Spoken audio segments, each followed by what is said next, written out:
Now, when it comes to films, most parents are very aware of what they will and won't let their kids watch. But it seems that many mums and dads aren't as clued up about video games, even though they can be as violent and graphic as movies.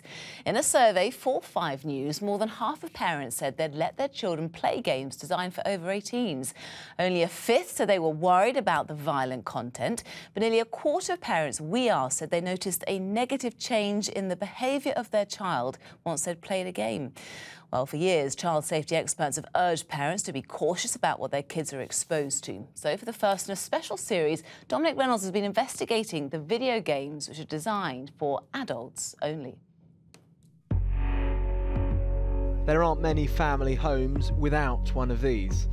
Gaming consoles are designed to take players into worlds which are hyper-real and not always for children. Like films, games have a clear rating system, but more than half of parents told us they ignore it, that their children can handle the content.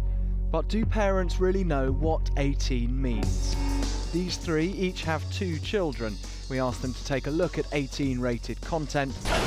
We can't show it on TV at this time, but it includes extreme violence from Call of Duty and sexual content from Grand Theft Auto. Both games are big sellers. My son's got 2 of them games that you've just shown, and I've never seen any of that. I've never seen that level of violence. I felt after like the first 30 seconds of the first one, like my heart was racing. I felt sick. It was horrible.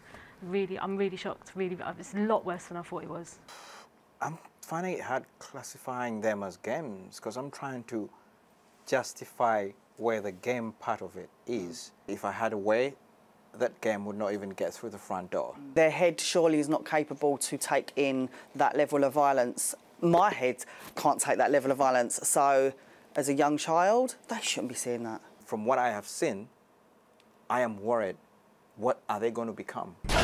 So could virtual sex and violence have real-world effects? Well, there's no scientific consensus yet, but for some psychologists, it's inevitable. Children do repeat what they see because they learn by copying. So, you know, when the content of something is violent and aggressive and demeaning, then, it's a very dark world for children to be exposed to.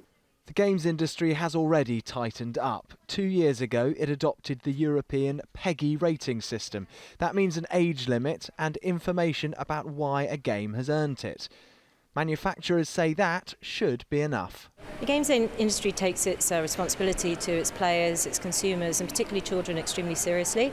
But it is a shared responsibility, and that's crucial, and I think that's what your research has shown, is that parents need to engage and understand that games can be made that's suitable for everyone, but there are some games that are made that aren't suitable for children.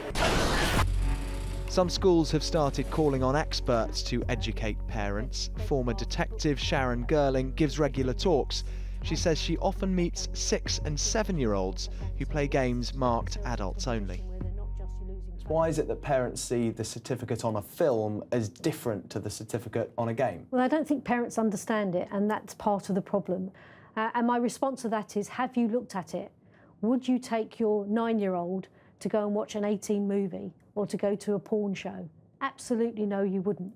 You take your 9-year-old to go and see something that was age appropriate, and yet we're giving them a game that clearly isn't age appropriate. We did show our parents another game, just as violent but older and so less realistic. They didn't react nearly as strongly. But one certainty is that virtual worlds are getting more lifelike as the technology gets better.